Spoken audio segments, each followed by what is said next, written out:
Hello and welcome to our weekly share on the Parsha. This season, of course, is with the commentary of the Talmidim of Kelm. So that's from Simcha Zissel through to Rabbi Yerucham, Rabbi Dessler, and their Talmidim and their Talmidim. This week's Parsha is the Parsha of Devarim, the last book, of course, of the Torah. Deuteronomy is called in English, a second telling of the Torah. And actually, even though we normally are very uncomfortable because of inaccuracy with the titles that the non-Jewish world gave to our Torah, that one's not too bad and not too far off the mark. But let's start by focusing and targeting what we normally do, which is those who are in need of a refuah shalema. And again, if you would like to have somebody you know's name added to this, you'd like to sponsor the share for their refuah, to celebrate a Jewish simcha, to commemorate somebody who's passed away, please send me an email to yy@askrabbiyyy.com, yy@askrabbiyyy.com. So for refuah shalema, let's start with Ori Chaim ben Chani Yehudis. Ori Chaim, as we know, is a little boy who has been waiting for a long time for a lung transplant. Also for Rafal Chaim ben Sora, for Abram Borach ben Sora, for Yecheskel Yehuda ben Yenta, who's having another fight with his illness. It should be extraordinarily successful. And that will, I think, do us very well. Oh, and my wife, of course, Ida Rivka Basima Esther, who is doing exceptionally well. And I think I can almost take her off the list after a knee replacement operation. Fine, let's go straight to the Parsha, and the Parsha, of course, of Devarim.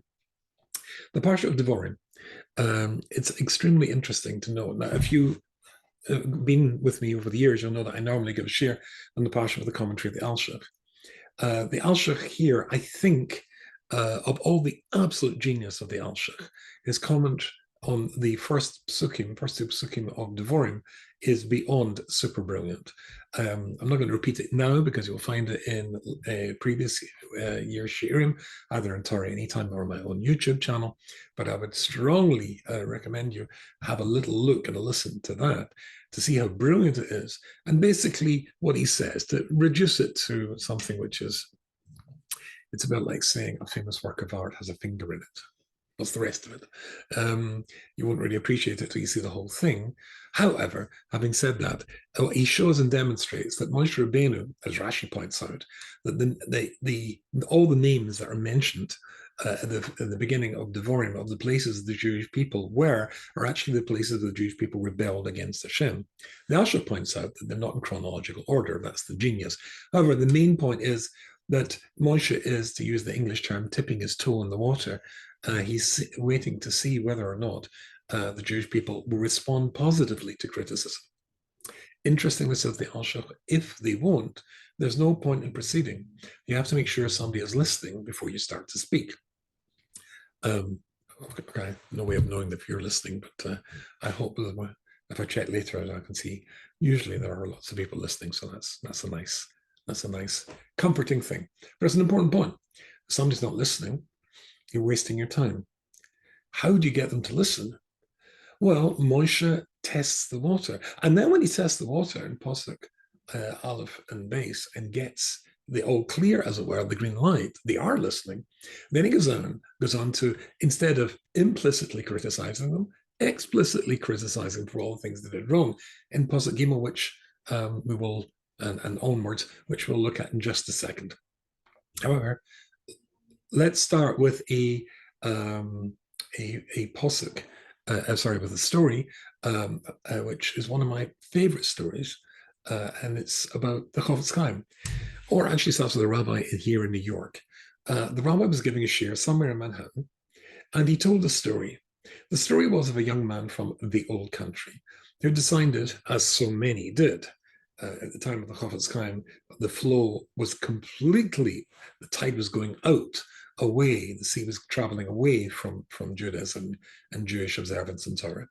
So there was one young man who was, as it were, flowing in that direction. And his parents had tried everything. They tried blessings from the Hasidic Rebbes and input from rabbis and Rosh Yeshiva. Nothing had worked. They managed to get their son to agree to one last chance, and he agreed that he would go with his father and mother to speak to the famous Chofetz Chaim. And so when the rabbi was telling the story, he said that the young man went in to see the Chofetz Chaim, and you can imagine the parents sitting outside davening, praying with tremendous sincerity and tears to Hashem and passion for Hashem to allow his mind to be changed. And just a few minutes later, the door opens and the boy comes out, his eyes filled with tears, comes over and begs them for forgiveness, says he's back on the right path. And that was the end of the story. And the rabbi, in telling the story, said, but I never heard what was it that the Chofetz Chaim said to this young man, who, after numerous attempts by others to change his mind, suddenly the Chofetz Chaim succeeded. If only I knew, said the rabbi, what were the magic words that the Chofetz Chaim had used, then I could simply go to the stores that are open in Manhattan, Jewish stores open in Manhattan and Shabbos, say the magic words, the shutters would come down, the doors would be locked, people would go home. But sadly, he said, I never found out what the words were. And then he continued with the share. I don't know whether the share was on. By the end of the session, the share, when he'd been thanked and Rabbi started to go home, an old fellow came up to him and he said, Rabbi, you said you would give your right arm to know what the Chofetz Chaim said to that young man. And the rabbi said, yes, I did say that. And the old fellow said, well, I was the young man. And I want you to know that I was absolutely determined when I went in there that I was not changing my mind. This was just me getting the last guilt trip off my shoulders before I could move on with my journey into the non-Jewish world. And when I went into that room, the Chofetz Chaim was sitting behind his desk or his table. And he got up. And the Chofetz Chaim, as you probably know, was an extremely tiny physical stature. He was a very small person. And this fellow, I would imagine, would be average size. So the tiny Chofetz Chaim went over to him, looked up at this young man, grabbed his hands, he said, in both of his hands, and just simply said to him, Shabbos, Shabbos. And tears started to fall from the cheeks, from the eyes and the cheeks of the Chofetz Chaim. And he said, one of those tears fell onto my hand. And I felt as though it was burning through my hand. That was the story. In other words, it was, as the Talmud famously says, Devarim hayotzim min halev nichnosim lalev, things that come from the heart enter the heart. And it was that he had prepared the boy's heart to be able to hear the words. And then the boy changed his mind.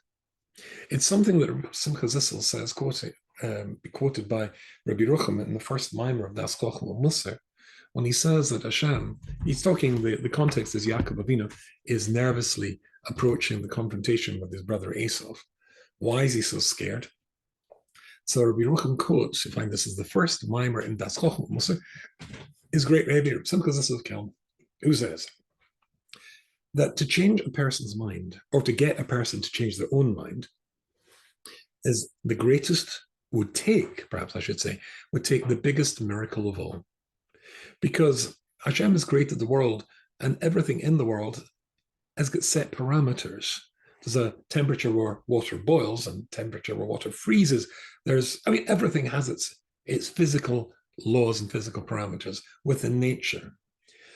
But the splitting of the Red Sea, or miracles of the largest and most dramatic nature, are nothing compared to the changing or allowing or enabling a person to change his mind.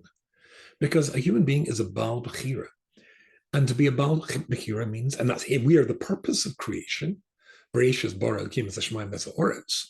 Hashem created the world originally for humanity, for Klal Yisrael, in order to be creatures who have Bechira. To get somebody to change their mind is a much greater miracle than the splitting of the Red Sea. To change the nature of water or iron or anything else, that's child's play for Hashem Yisborach. But to violate the rules that he set up for the purpose of creation, to have human beings who could choose, to get a person to choose their own mind, that's the biggest miracle of all, so he says. So, as I said before, quoting from the Alshach, what happens is that Moshe Rabbeinu has seen that he has got them to the point where, as it were, the tears from his eyes they'll feel as though it's burning through their hands. They're willing to listen. That's why he waits to the end of his life. And let's go to the Alshich. So the Alshich says, he asks why. I'm rushing ahead of myself. Let's remind ourselves of what the Pasuk says. I think it's appropriate to get the full context here. And it says, these are the words, beginning of the Pasuk, beginning of the center, which Moshe spoke to the whole Jewish people. The Iver Yarden was over in the Jordan River. The Midbar, Ba'orva, Ba'suf, Ben Poran, Ben Teufel, Belov, and Chazeb, Zedizov. And these are all the places that it seems to describe exactly where they were, but we don't need all those locations for a geographical plot. It's easy enough just to say exactly where they were. But as Rashi says, this is all the places that they had rebelled against Hashem. Achad also Mechorav Derech Har Seir at Kodesh Barnea. And then it says, and again, it was a certain time. And Rashi says that because it's near to his death. But then in Pasuk Daled, Gimel and Daled, then it picks up that theme further. And it says the following thing, Vayhi ba'arbaim shana. And it was in the 40th year, Ba'ashti Osir Chodesh, in the 11th month. That's the month of Adar. You remember when Moshe Rabbeinu was born, the 7th of Adar. When Moshe Rabbeinu died, the 7th of Adar. His life completed a full and perfect circle. And as rabbis say, if the day that you passed away is the day you were born, it's an indication, it is a wink and a smile from Shemayim that you completed everything you had to do. So Moshe Rabbeinu is both born and dies on the 7th of Adar. Well, here, this is the 1st of Adar. So when this is being said, it's 6 days before Moshe Rabbeinu dies. And as Rashi says, Moshe Rabbeinu learned from Yaakov Avinu, who only reproached and criticized his own children on his deathbed, because he knows, as it were, the heart is now soft and willing to listen. The tears of the Chofetz Chaim, as it were, have now fallen on the hands or in the heart of the Jewish people. So, but it says, Ba'arboim Shana, and of course each word is important. In the 40th year, Ba'ashti Oz Chodesh, in the 11th month, Ba'achad Chodesh, in the 1st of the month of Adar, Dibra Moshe El B'nai Yisrael, Moshe speaks to B'nai Yisrael, Kekol Asher Tziva Hashem Isa Elem, like everything, Kekol, like everything that Hashem had spoken to him. Interesting, Kekol. This is what the Alshich has to say. And he says the following thing. So why is it that Moshe waited to the 40th year? So, and this is the Alshich right at the beginning, and it's on page 8, just in case any of you have an Alshich at home. So it's just here. And he says, O perish atam benoim mamorim b'momram kekol asher tiv Hashem v'yisrael alehem. Why is it like everything? Moshe explains, like everything, Hashem spoke to him. What does that mean? And not just call everything Hashem spoke to him, like everything. Why was it after 40 years? Why was it that Moshe Rabbeinu waits 40 years to explain the Torah? To explain the Torah.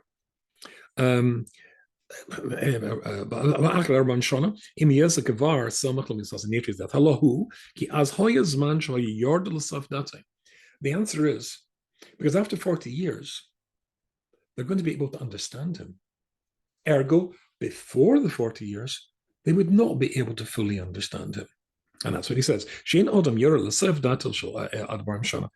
Gemara is in the Avodah Zarah, in Hayom base, it takes 40 years for a person, for a Talmud, to be able to, as it were, fully absorb and understand the teaching of his Rebbe.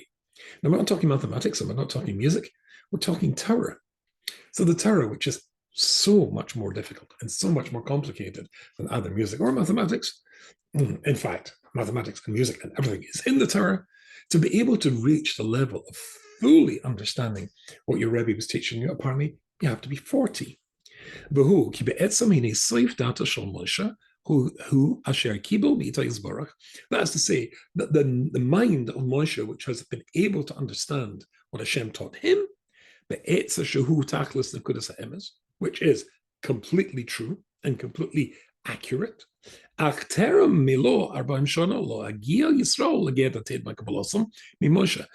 the Jewish people would not be able to fully absorb what Moshe Rabbeinu has understood from Hashem Yisborach until that stage. They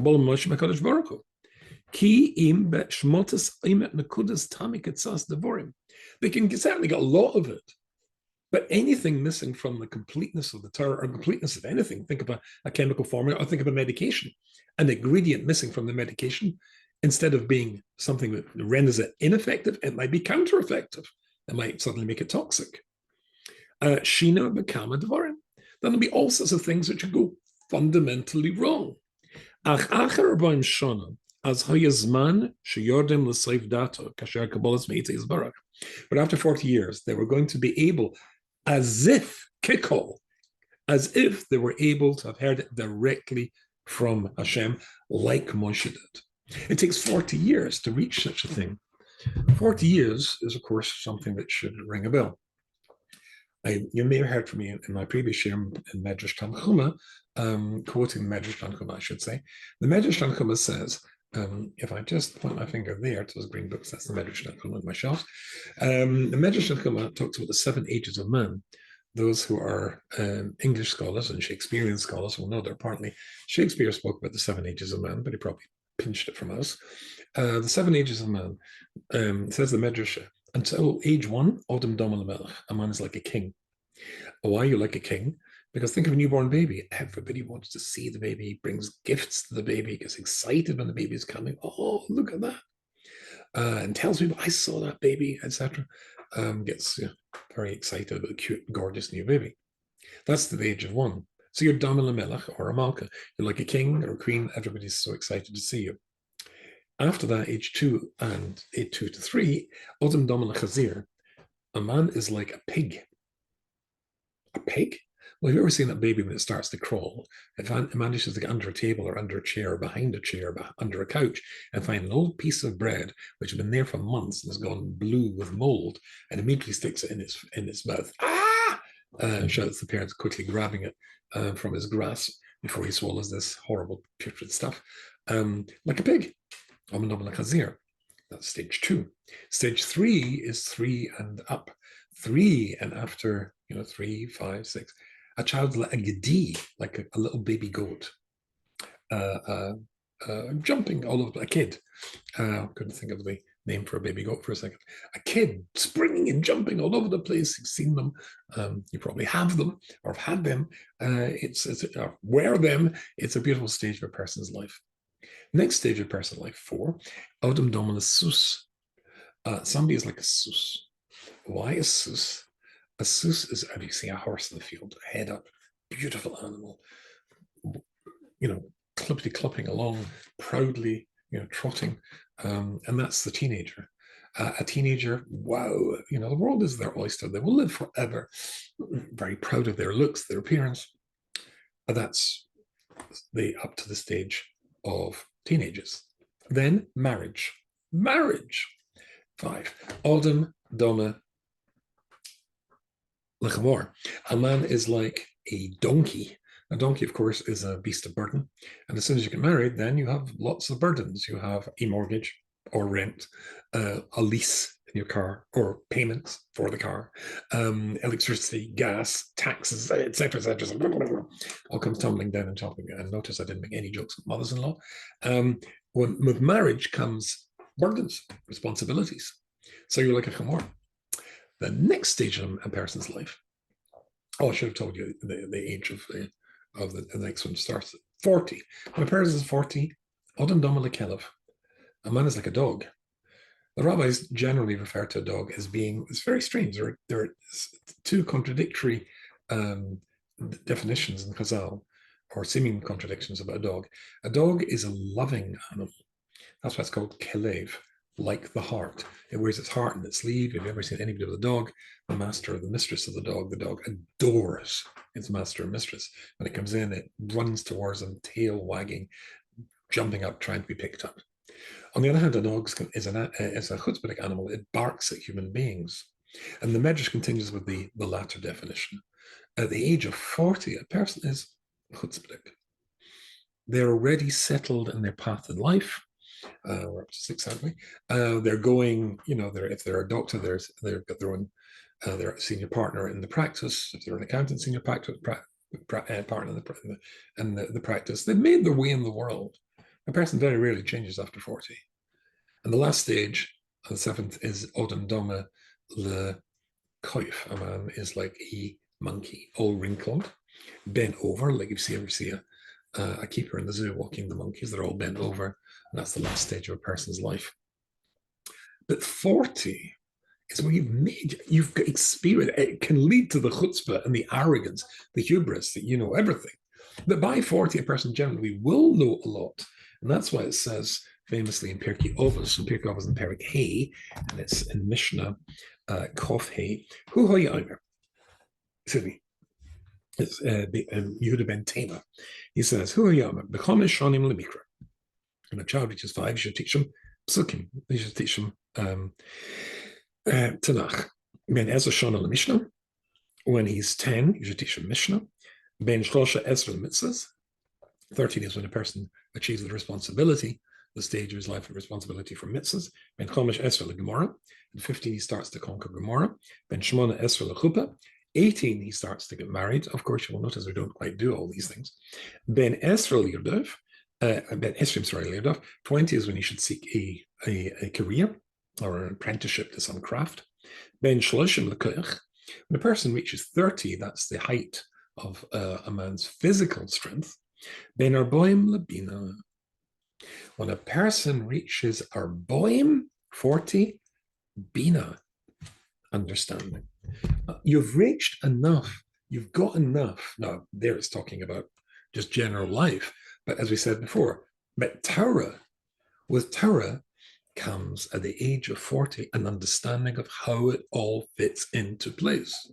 That's why Moshe Rabbeinu, Deuteronomy, wants to teach the Torah a second time and goes over it a second time. Deuteronomy, of course, Greek words, second telling. He wants to tell it a second time because now it all fits together. The pieces they couldn't quite understand because they were not on the level, but now, after Moshe's leadership for 40 years, when the relationship has been a rabbi and his disciple and his Talmud or Talmidim for up to 40 years, well, now they're able to get it. And now that all the pieces I've taught you individually are all on the board, now you'll be able to put them all together and go, aha! And you'll see the interconnectivity of every piece of the Torah. Not just that they're disjointed, that you've learned them all together, it now all comes and closes together. This is Erev Tisha B'Av. Oh, I should say that next week, I doubt very much where I'll be posting a shir. I'm traveling to England on Sunday, Mr. Hashem, to A, see some of my children and grandchildren, and B, go down to London from Manchester to speak at the GLE, the Jewish Learning Exchange in Golders Green Road, over Tisha B'Av.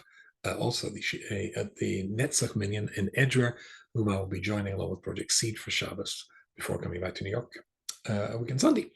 So, but there's a funny thing about Tisha B'Av, the saddest day of the year, so sad, when a Mazel is at its nadir, when it's at its lowest point, when the Jewish people says the halacha, if you're going to be involved in the court case with a non-Jewish person, try and avoid the month of Av. That's the month when the Jewish people's Mazel is at its lowest. But when Mashiach comes, at the end of the story, then the saddest day of the year, the day in which the first temple was destroyed, the day in which the second temple was destroyed, the days when the first expulsion of European Jewry from a country that was England, by the way, occurred, and when the Jews were thrown out of Spain on Tisha B'Av, when the first Crusades took place, and there were successes. So all the way through Jewish history, Tisha about that day of tears, that day of bloodshed, keeps re-emerging. The First World War, ask any historian, they'll tell you the Second World War was only the First World War Part 2, started in Tisha B'Av. And yet with all that sea of tears and sea of blood, oceans of blood, Jewish blood, when Mashiach comes, Tisha B'Av will be the happiest day of the year. Can you understand that? I can't understand that. However, it's understandable. It's just that it takes a process to get there. It's hinted at in the process here. Moshe Rabbeinu waits till the relationship is 40 years, and then they get it. All the pieces fit into place. There is a promise, there's a guarantee that very soon all the bits will fit into place, and we'll understand why all the insanity, in the cruelty, in the tremendous suffering of human history why all the pieces were there, and it will all make sense. And that only happens when the Jewish people rebuild their temple. When Mashiach comes, when the Hera be made up, and this should be our last Tisha B'Av of tears, and from now on, should be a Tisha B'Av of Simcha.